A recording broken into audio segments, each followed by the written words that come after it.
दोस्तों ये चीज़ आप सिर्फ रेलवे के एग्ज़ाम में देखोगे कि पता नहीं क्यों ऐसे कुछ क्वेश्चंस है जो कि रेलवे लगभग हर साल रिपीट करता है। और अगर आपने ऐसे क्वेश्चंस को लगा लिया तो मानो एग्ज़ाम में आपको कुछ क्वेश्चंस ऐसे डायरेक्ट मिल जाएंगे जो कि बार बार रिपीट हो रहे हैं।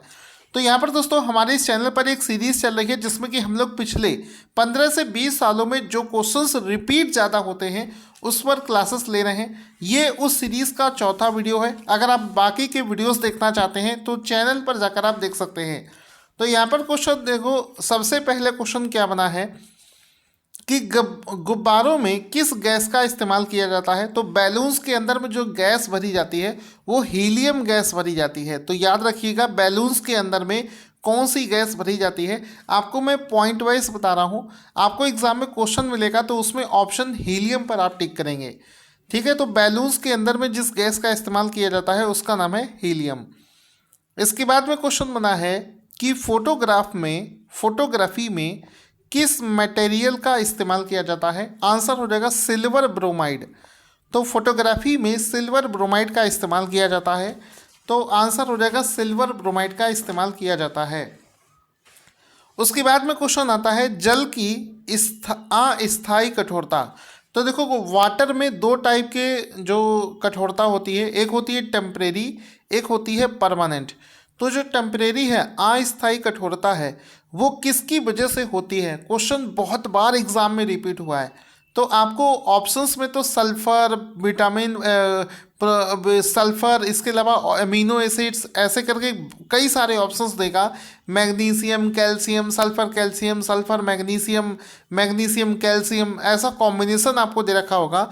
आंसर टिक कर देना कि जल की जो टेम्परेरी हार्डनेस होती है वो कैल्शियम और मैग्नीशियम के बाइकार्बोनेट्स की वजह से होती है।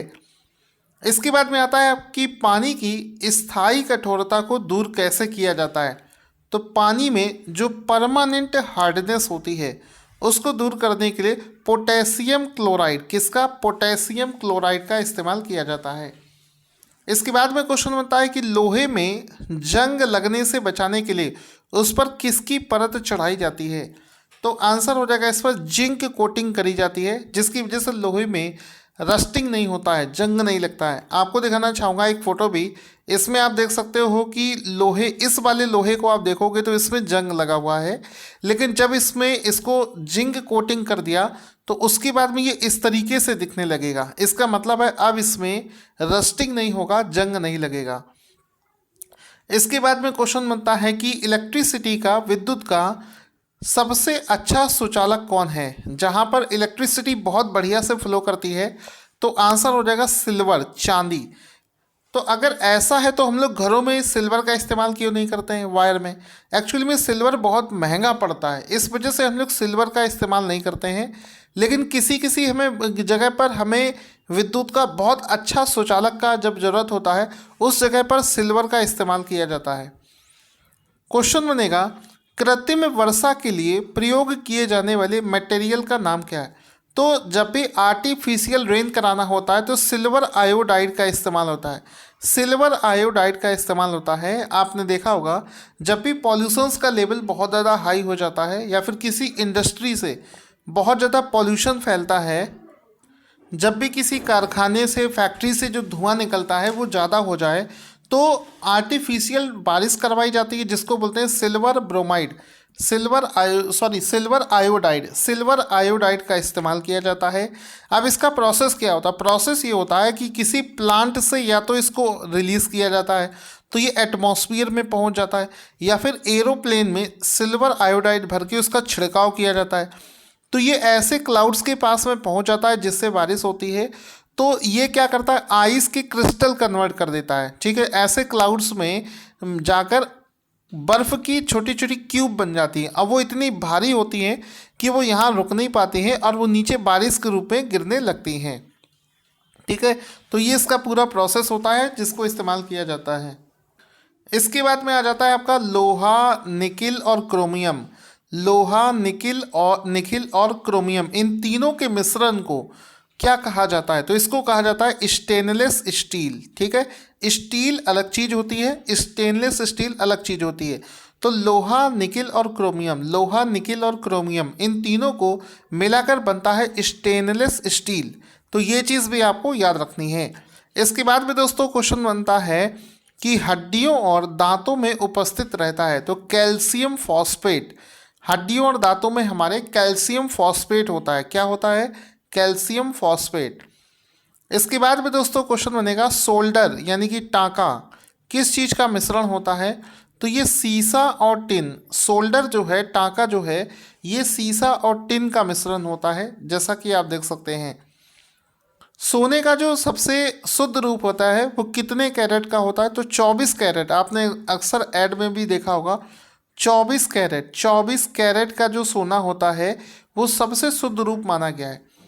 इसके बाद में एक मटेरियल होता है जिसको बोलते हैं क्वार्ट्स। क्वार्ट्स नाम का एक मटेरियल होता है, घड़ी की सुइयां वगैरह बनाने में काम आता है। उसमें क्या चीज़ मिला होता है? तो ये सिलिकॉन और ऑक्सीजन का मिश्रण होता है जिसको बोलते हैं क्वार्ट्स। लोहे का सबसे शुद्ध रूप क्या होता है? तो पिटवा लोहा। लोहे में भी कई वैरायटीज होती हैं जिसमें कि अलग अलग मटेरियल का मिश्रण होता है, जिसमें से लोहे का सबसे शुद्ध रूप है उसको पिटवा लोहा बोला जाता है, पिटवा लोहा। तो ये चीज़ आप लोग याद रखेंगे। सबसे कठोर पदार्थ कौन सा है? तो सबसे कठोर पदार्थ बोला जाता है हीरा। इसके बाद में क्वेश्चन आता है नेचुरल रबर जो है, प्राकृतिक रबर, ये बहुलक होता है किस चीज़ का? आइसोप्रीन का। किसका बहुलक होता है? नेचुरल जो रबर आपका होता है, ये नेचुरल रबर जो होता है ये किस चीज़ का बहुलक होता है? ये आइसोप्रीन का बहुलक होता है। मानव के द्वारा संश्लिष्ट पहला रेशा कौन सा था? तो मानव के द्वारा संश्लिष्ट पहला रेशा जो था उसको नायलॉन बोला जाता है। क्या बोलते हैं? नायलॉन। सबसे उत्तम कोयला कौन है? कोयले की सबसे बढ़िया किस्म कौन सी मानी गई है? तो एंथ्रासाइट, जिसमें कार्बन का परसेंटेज सबसे ज़्यादा होता है, 96%। कार्बन की जो ये प्रेजेंस है, इसी की वजह, मतलब इसी, ये एक फैक्टर होता है कोयले की क्वालिटी को चेक करने के लिए। तो एंथ्रासाइट जो है सबसे अच्छे लेवल का कोयला माना गया है। सबसे हल्की धातु कौन सी है? तो लिथियम सबसे हल्की धातु है। कांसा किस चीज़ का मिश्र धातु है? ये तांबा और टीन को मिला दे तो कांसा बन जाएगा। 1 पिको सेकंड कितने के बराबर होता है? तो 10⁻⁻12। मिनी, माइक्रो, नैनो और पिको आपने सुना होगा। मिनी का मतलब हुआ 10⁻−3, फिर 10⁻माइक्रो, नैनो और पिको का मतलब हुआ 10⁻12।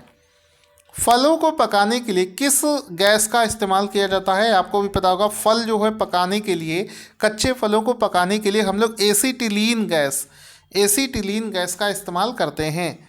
इसके बाद में क्वेश्चन आता है कि लोहे के इस्पात में बदलने के लिए उसमें क्या मिलाया जाता है? तो लोहे को इस्पात में बदलने के लिए इसमें निकेल धातु मिलाई जाती है। क्या मिलाया जाता है?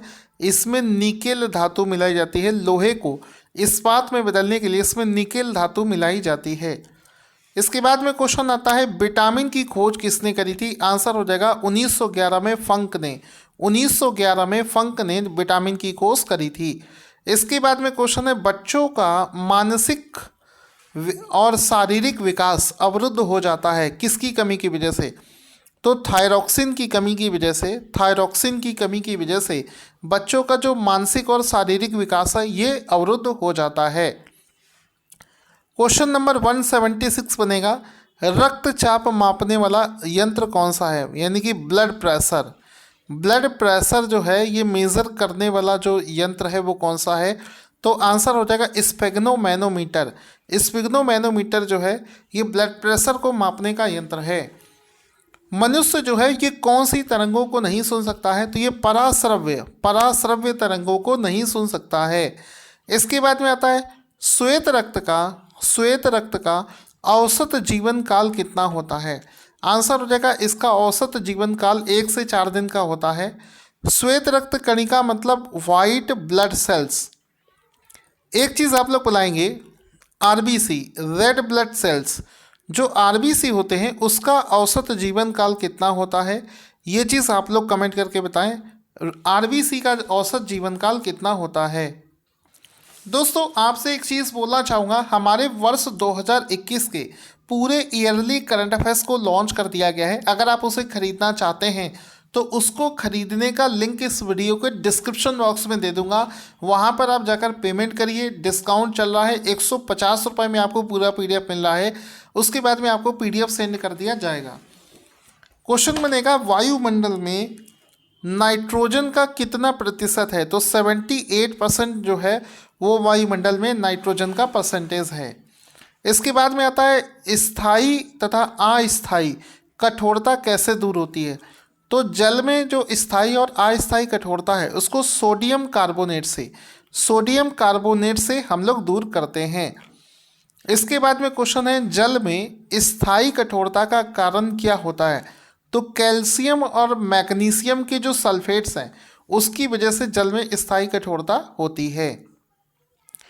कैमरा, दूरबीन के लेंस, विद्युत बल्ब तथा धूप का चश्मा बनाने के लिए किस कांच का इस्तेमाल किया जाता है? तो आंसर हो जाएगा इसको बनाने के लिए फ्लिंट कांच। कौन सा? फ्लिंट कांच।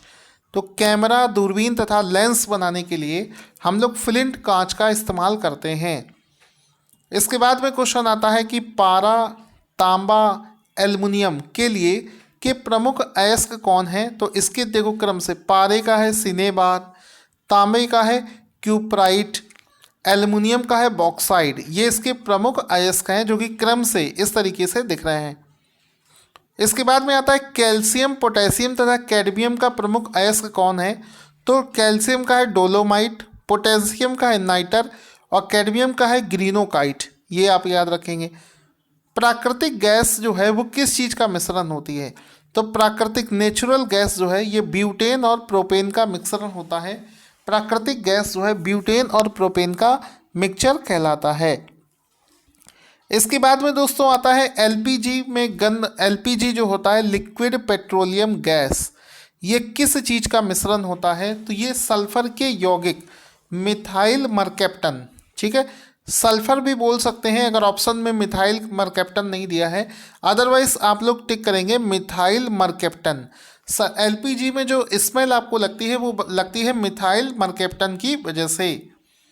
इसके बाद में क्वेश्चन आता है, सेलुलोज में बने कृत्रिम रेशा कहलाता है। सेलुलोज से में बने आर्टिफिशियल जो रेशा है वो कहलाता है रेयॉन। इसको रेयॉन कहा जाता है। इसके बाद में क्वेश्चन आता है, हीरे का आपेक्षिक घनत्व तथा अपवर्तनांक होता है। तो हीरे का जो आपेक्षिक घनत्व है वो होता है 2.2 और इसका अपवर्तनांक होता है 2.42। सामान्य ताप एवं दाब पर विभिन्न गैसों के 1 ग्राम अणु का आयतन कितना होता है? तो सामान्य दाब और ताप पर अगर देखें तो 1 ग्राम अणु का मतलब आयतन होता है 22.4 लीटर। इसके बाद में 1 मोल कितने बराबर होता है? तो 1 मोल जो है ये 6.023 इंटू 10⁻23 एवोगाड्रो के बराबर होती है। फिर है बर्फ का द्रवणांक एवं हिमांक होता है तो 0 डिग्री सेंटीग्रेड होता है। क्वेश्चन बनेगा, रिएक्टर में नियंत्रक क्षण के रूप में इस्तेमाल किस चीज़ का होता है? तो जो नियंत्रक क्षण होती है वो कैडमियम तथा बोरान की बनी होती है, कैडमियम तथा बोरान की। इसके बाद में क्वेश्चन है, पानी में डूबा हुआ बुलबुला, हवा का बुलबुला किस लेंस की तरीके काम करता है? तो आपको बता चुका हूँ, ये अवतल लेंस के तरीके काम करता है। जिस तरीके से अवतल लेंस ये होता है अवतल लेंस, ये आने वाली रेस को बाहर की ओर फेंकता है। इसी तरीके से पानी का जो बुलबुला है, ये मान लो पानी का बुलबुला है, इसकी तरफ भी जो रेस आ रही होती है उसको ये बाहर की तरफ विक्षेपित करता है, ठीक है, बाहर की तरफ विक्षेपित करता है। तो अवतल लेंस इसका राइट आंसर हो जाएगा। समतल दर्पण में बना प्रतिबिंब कैसा होता है? तो समतल दर्पण वो काल्पनिक होता है, वस्तु के बराबर तथा उल्टा होता है, जबकि आँख की रेटिना पर जो प्रतिबिंब बनता है वो रियल होता है, वस्तु से उल्टा होता है और छोटा होता है, ठीक है। तो दोनों चीज़ आप लोग याद रखेंगे। प्रकाश की तरंगदैर्घ्य कितनी होती है? तो 3900 से 7800 एंगस्ट्रॉम के बीच में होती है प्रकाश की तरंगदैर्घ्य। क्वेश्चन बनेगा, वायु तथा निर्वात में प्रकाश की चाल सबसे अधिकतम होती है तो वो होती है 3:10⁸ मीटर पर सेकेंड होती है। क्वेश्चन नंबर 198 बनेगा, ठोसों में ऊष्मा का संचरण कैसे होता है। ठोस जो होता है, मेटल जो होता है, उसमें ऊष्मा जो है वो संचरित किस प्रकार से होती है। तो इस तरीके से आपको दिखाता हूँ। ठोस मान लो एक मेटल है, उसमें जो ऊष्मा एक तरफ से, इसको अगर आप हीट करेंगे, गर्म करेंगे, तो इसमें ऊष्मा जो है दूसरे हिस्से तक भी पहुंचती है। इसको चालन विधि द्वारा करते हैं। मतलब अगर इस तरफ आपने गर्म किया तो ये दूसरी तरफ टच करोगे तो गर्म मिलेगा। तो ऊष्मा एक तरफ से गर्म करने पर दूसरी तरफ जो पहुंच रही है वो चालन विधि के द्वारा पहुंच रही है। कान पर ध्वनि का प्रभाव रहता है, 1/10 सेकेंड तक रहता है। प्रतिध्वनि सुनने के लिए श्रोता तथा परावर्तन सतह के बीच में न्यूनतम दूरी कितनी होनी चाहिए। तो 17 मीटर का डिस्टेंस होना चाहिए सुनने वाले तथा जहाँ से वो आवाज़ रिफ्लेक्ट होकर आ रही है, तो कम से कम 17 मीटर का डिस्टेंस होना चाहिए। तो दोस्तों, आपको ये सीरीज़ कैसा लगा जल्दी से कमेंट बॉक्स में लिखकर बताना ना भूलें।